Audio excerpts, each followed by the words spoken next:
S'il y a bien une chanson qu'on connaît, nous les francophones, en espagnol, c'est bien celle-ci.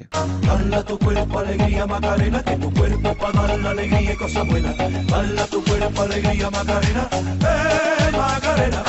Hoy, amigo mío, vamos a analizar la letra de la canción La Macarena del grupo Los del Río. C'est donc ce qu'on va faire aujourd'hui, analyser les paroles de cette chanson mythique. Il y a énormément de mystères. C'est quoi déjà la Macarena? Que veulent dire les paroles? Parce que tout le monde la chante plus ou moins, mais on ne sait même pas de quoi ça parle. Y claro que esa canción es una canción que casi todos nosotros los franceses conocemos. Ay, Dios mío, qué maravilla. Qué bien te ha expresado, mi arma. Qué bien. Pero es que, por favor, eso lo llevo yo por dentro, ese ritmo que ustedes me contagiaron desde que yo era una niña con esa canción La Macarena. ¿Cómo no recordar? Y seguro que te sabes la chorégraphie. Donc, on va analyser les paroles de cette très célèbre chanson, La Macarena, chanson espagnole, voir de quoi ça parle, dans quel contexte elle a été écrite, et on va voir aussi c'est quoi Macarena, quand on dit Macarena, d'où ça vient.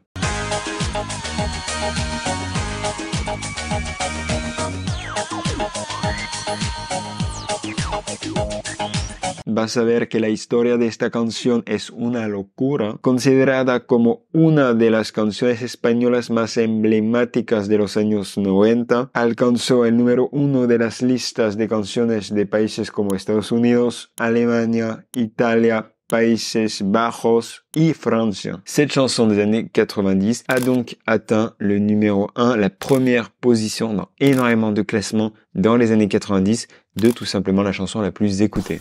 Autre chose intéressante a saber, hace poco el puertorriqueño Luis Fonsi se convertía en el número 1 de la lista Hot 100 de Billboard con la canción Despacito, algo insólito ya que es la segunda canción en español que consigue ese récord en Estados Unidos. Obviamente la primera que alcanzó esta posición fue la Macarena en 1996. Donc on a ce classement, le Billboard, qui est un des classements les plus célèbres quand on parle de musique pour les plus grandes chansons de tous les temps. Il y a peu, comme je viens de le dire en espagnol, le puertoricain Luis Fonsi avec Despacito, sa chanson de reggaeton en espagnol, est devenu la numéro 1 de la liste. Et ça a été la deuxième chanson espagnole à réaliser cet exploit, la première étant... Dala tu cuerpo alegría Macarena, que tu cuerpo pa' dar la alegría y cosas buenas.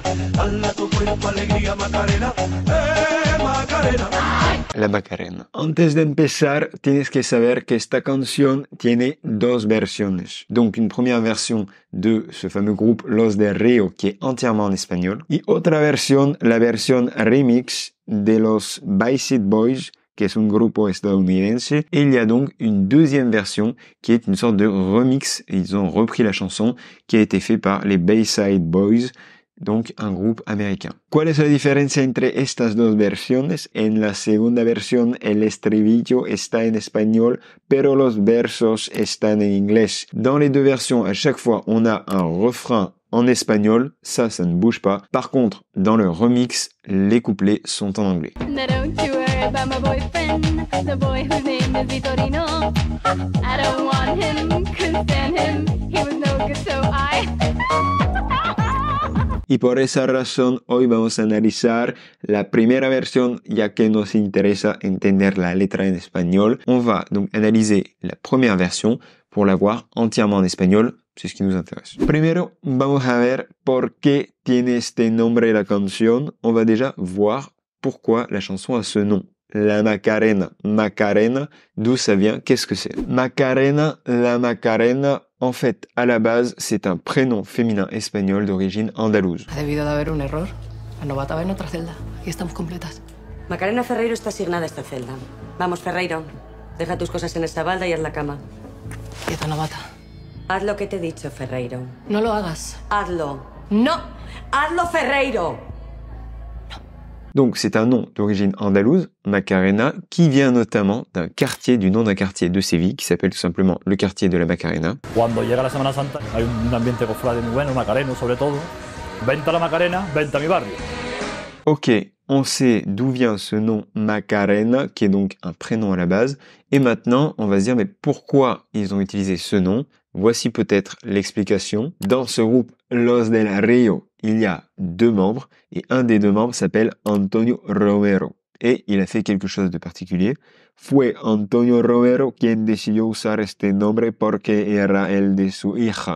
Bon, je t'ai donné un petit peu le nom, Macarena, qui vient en fait du nom de sa fille, mais je t'ai pas vraiment donné l'origine exacte, et c'est pour ça qu'après avoir tourné la vidéo, je retourne un passage très court pour t'expliquer tout ça. Je pense que ça peut t'intéresser. À la base, l'origine de cette chanson, notamment du refrain d'où est partie la chanson, vient d'un jour où les deux membres du groupe Los del Rio étaient au Venezuela pour une représentation, et ils ont connu une danseuse de flamenco là-bas. Cette danseuse de flamenco a commencé un petit peu à danser et là, ils se sont mis à fredonner Dale a tu cuerpo alegría Magdalena en battant le rythme en fait pour encourager la danseuse. Et là, ils se sont dit, coup de génie, est-ce que ça ferait pas le refrain qui deviendra le refrain le plus écouté au monde cette année? Donc le soir même, il rentre à l'hôtel et il compose ce refrain, il le peaufine.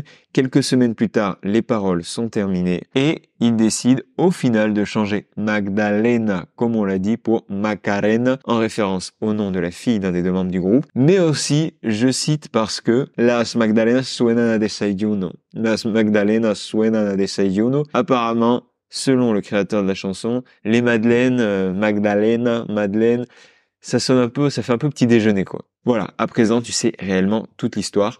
On continue. Donc, Antonio Romero a décidé de donner ce nom à la chanson, apparemment parce que c'était le nom de sa fille, ce qui est très étonnant quand on verra le sens du couplet de la chanson. Bueno, y ahora qué? Qu'est-ce qu'on va faire à présent? On va tout simplement se mettre à analyser la chanson et on va commencer par la partie la plus emblématique, le refrain.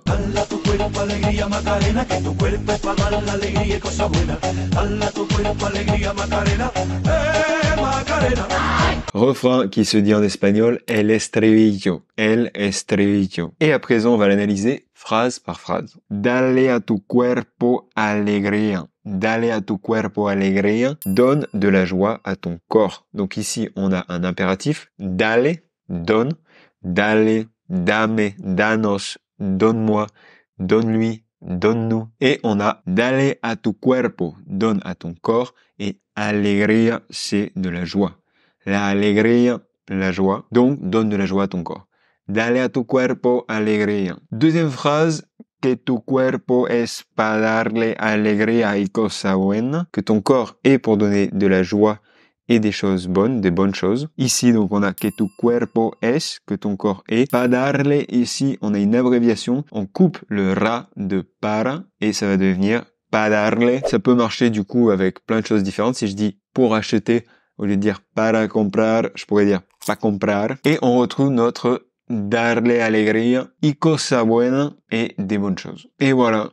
Ya está por el estribillo. C'est tout pour le refrain parce que, en fait, on a deux autres phrases qui se répètent. En tout, on a dale a tu cuerpo alegría Macarena, que tu cuerpo es para darle alegría y cosa buena. Dale a tu cuerpo alegría Macarena et Macarena ae. Tu peux voir que c'est plutôt simple à comprendre et que, au final, c'est une chanson dont le but, c'est un petit peu de s'ambiancer, de danser, de profiter. Pas énormément de profondeur ici. Au total, on va avoir 3 couplets différents et là on a un petit peu plus de choses à analyser, plus de phrases, un petit peu plus de complexité, ça va être intéressant et vous allez voir que il y a des sens très particuliers qui se cachent à l'intérieur de ces couplets, c'est assez spécial. Écoutons donc le premier couplet. Macarena tiene un novio que se llama de apellido Vitorino y en la jura de bandera del muchacho se la dio con 2 amigos. Donc on a Macarena tiene un novio que se llama, Macarena tiene un novio.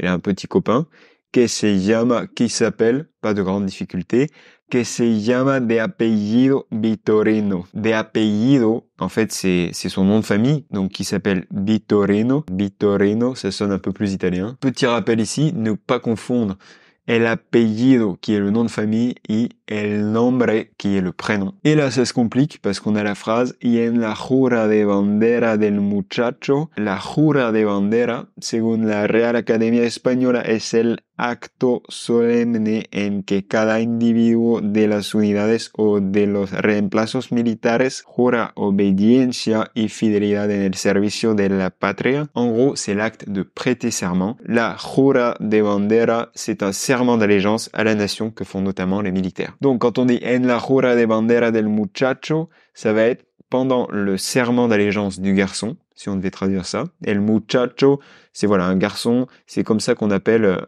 un enfant qui est plutôt en bas âge, assez jeune. Et là, on a un peu de suspense, parce que on a Macarena, qui a un novio, un petit ami, qui s'appelle Vitorino, qui est parti prêter serment. Et qu'est-ce que fait Macarena pendant que son petit ami est parti prêter serment? Quand même un geste assez officiel. Se la dio con dos amigos. Se la dio con dos amigos. Ici, la traduction pourrait être, elle s'est offerte à deux amis. En gros, elle a fait crac-crac avec eux. O sea, se acostó con los dos muchachos. Se acostó con los dos muchachos. Elle a couché avec deux amis. Parece que eran más que amigos, ¿no? Como se dice en español, amigos con derechos. C'est ce qu'on appelle un tricycle dans le jargon. Aquí se trata de infidelidad. Mientras no está el chico, su novia tiene relaciones sexuales con otras personas. Ce qu'il faut en retenir donc, c'est que son petit ami n'est pas là et elle se fait plaisir, Macarena. Et tout ça, ça nous permet de passer au second couplet. El segundo estribillo, on écoute tout de suite. Macarena, Macarena, Macarena, que te gustan los veranos de Marbella. Macarena, Macarena, Macarena, que te gusta la movida guerrillera.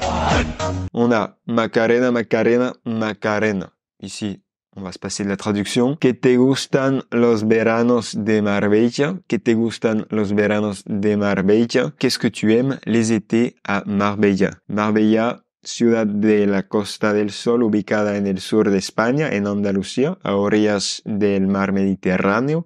Donc une ville qui est dans le sud de l'Espagne, en Andalousie, au bord de la mer Méditerranée, Marbella. Ensuite, on a une phrase qui est un peu similaire avec la même forme. Que te gustan las movidas guerrilleras? Qu'est-ce que tu aimes? Les mouvements guerrilleros. On pourrait dire les mouvements guerriers. Donc movidas, agitation, mouvement, déplacement. Guerrilleras, ça pourrait se traduire par des rebelles, les mouvements des rebelles, des combattants, ou ce qu'on appelle les guerrilleros, qui sont un petit peu des gens qui luttent pour certaines causes et qui prennent les armes. Personalmente, creo que esta parte de la canción es una metáfora, y si tienes alguna explicación, déjala en los comentarios. Je te laisse me donner ton avis sur le sens de ce couplet et de cette dernière phrase dans les commentaires. Para terminar, vamos a analizar el último estribillo, el tercer estribillo. Analysons maintenant le dernier couplet. Macarena sueña con el Corte Inglés y se compra los modelos más modernos. Le gustaría vivir en Nueva York y ligar un novio nuevo. Macarena sueña con el Corte Inglés. On a déjà un premier verbe qui est sueña con, qui vient du verbe soñar con, rêver de. Donc attention, il faut toujours utiliser con et pas de comme en français. Soñar con, et elle rêve de quoi? Du Corte Inglés. El Corte Inglés es un grupo de distribución mundial con sede en España, compuesto por empresas de distintos formatos, siendo el principal el de grandes almacenes, venden ropa y mucho más. Le Corte Inglés, c'est un ensemble d'enseignes de grands magasins, un groupe, qui vend notamment des vêtements, mais d'autres choses aussi. Generalmente son enormes centros comerciales. Donc voilà, tu vas retrouver ce fameux Corte Inglés. Il y en a en France aussi, il y en a dans plein de pays. C'est généralement de grands centres commerciaux, un peu comme le Printemps à Paris. Y te voy a explicar el origen de la marca y su nombre, Corte Inglés. Pourquoi ça s'appelle comme ça? Las raíces de la marca están en 1935 en una pequeña sastrería de Madrid. Su nombre justamente hace referencia a un típico corte de traje, el Corte Inglés. Ça vient d'un petit atelier de tailleur à Madrid, quelqu'un qui confectionnait des vêtements. Et Corte Inglés, ça vient d'un type de coupe de vêtements, ce qu'on appelle la coupe anglaise. Tout simplement. Donc notre Macarena, elle rêve du Corte Inglés, elle rêve probablement de porter des vêtements chics. Et donc la suite, ça va être y se compra los modelos más modernos. Y se compra los modelos más modernos. Elle achète les modèles, les produits les plus modernes. Donc voilà, elle fait des emplettes. Hein. Le gustaría vivir en Nueva York. Le gustaría vivir en Nueva York. Elle aimerait vivre à New York. Le gustaría, elle aimerait. Conditionnel. Y ligar con un novio nuevo. Donc ici on a ligar, c'est comme flirtear, c'est flirter, séduire. Un novio nuevo avec un nouveau petit ami. Ça commence à en faire beaucoup. Et ça recommence, on repasse au refrain. On a vu le refrain, on a vu les trois couplets. Pourquoi on ferait pas un petit résumé de cette chanson? Qu'est-ce qui s'est passé? La fille a fait cocu son mec avec 2 gars pendant qu'il prêtait serment, qui faisait quelque chose d'hyper officiel, d'hyper reconnu pour la nation. Et elle rêve un peu de grandeur et d'avoir encore un nouveau petit ami. Ça lui suffit pas. Ça, c'est donc pour les explications de la chanson. Bien sûr, ça reste plutôt léger comme chanson. Les paroles sont assez légères. C'est aussi amusant de voir qu'un des 2 membres du groupe a nommé cette chanson en référence à sa fille, parce qu'on va dire que ça peut être des paroles assez particulières. Et pour terminer, je voulais dire qu'est-ce qu'ils deviennent, ce fameux groupe, Los del Río, ceux du fleuve. C'est vrai ça, on n'entend plus vraiment parler. Est-ce qu'ils ont continué leur carrière? Qu'est-ce qui s'est passé? C'est la frite. C'est ce que j'avais dit. De hecho, tras el éxito de la Macarena, Los del Río, el grupo, sacaron varios discos como Colores en 1997, Alegría y Cosa Buena en 2001, Pa'lante en 2004, Vamos que nos vamos y Romántico en 2012 y Tropical en 2017. Donc on peut voir qu'ils ont sorti énormément de disques entre-temps. Et à présent, ils ont une vie plutôt tranquille. Antonio Romero y Rafael Ruiz viven en la ciudad de Dos Hermanas, en la provincia de Sevilla. Sus vidas corrieron un destino muy similar, ya que ambos tienen ahora más de 70 años, están casados y tuvieron 4 hijos. Ils vivent pas loin de Séville, ils sont tous les 2 mariés, et ils ont des enfants. On leur souhaite le meilleur, c'est ce qu'ils ont déjà. Mais ils sont quand même restés à la mode et emblématiques et ils ont pu faire des collaborations avec des gens assez connus, des artistes très reconnus, notamment dans le monde hispanophone. Colaboraron con uno de los grupos más famosos de Latinoamérica, Gente de Zona, que es un grupo de reggaetón cubano, Gente de Zona. Voici un petit exemple de leur chanson.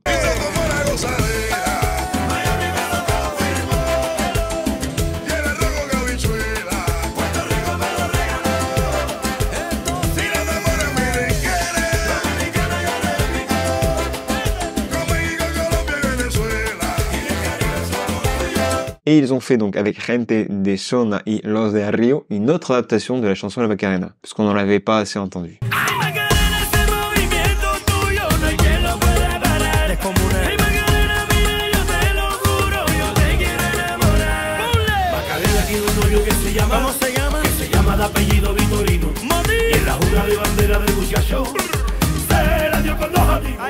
Además, colaboraron también con el rapero estadounidense Tyga o el violonista néerlandais André Rieu. Donc, ils ont fait aussi d'autres collaborations, même avec des non hispanophones, des très grands artistes. Y bueno, amigo mío, esto por hoy. C'est tout pour aujourd'hui, c'est tout ce que je vais te raconter sur cette chanson qui a bercé l'enfance, la jeunesse et même la vie de beaucoup de personnes. On l'a énormément entendu, on a énormément pratiqué cette fameuse chorégraphie. Donc j'espère que ça t'a plu ce genre de format. C'est assez nouveau, c'est un format un peu différent, mais un maximum de j'aime, dale me gusta al video por favor si vraiment ça t'a plu. Ça va nous encourager à en faire d'autres. Puedes también suscribirte al canal de YouTube Hola Amigo para no perderte ningún video. Et n'hésite pas à me partager une chanson que tu aimerais que j'analyse, une chanson voilà un peu nostalgique, une chanson hispanophone que tu as beaucoup écoutée et que tu aimerais qu'on voit ensemble. ¿Quieres que analice otra canción española? Dímelo también en los comentarios. Voilà, c'est tout pour aujourd'hui. Si jamais tu veux aller un peu plus loin et vraiment apprendre l'espagnol, ce que je te conseille, c'est de suivre la petite formation gratuite l'espagnol tranquille à la maison. C'est une formation simple où je te donne des outils et des ressources pour apprendre l'espagnol en autodidacte depuis chez toi, même si tu peux pas voyager. Je te laisse le lien en description. Il faut entrer ton prénom, ton email et tu reçois tout dans ta boîte. 5 vidéos sur 5 jours. Ça va t'aider si tu veux vraiment progresser et apprendre l'espagnol. À présent, je vais tout simplement te dire au revoir. Voy a despedirme. Hasta luego, amigo. Y por ahí. Dala tu cuerpo alegría Macarena, que tu cuerpo es para dar la alegría y cosa buena. Dala tu cuerpo alegría Macarena, Macarena. Dala tu cuerpo alegría Macarena, que tu cuerpo es para dar la alegría y cosa buena. Dala tu cuerpo alegría Macarena,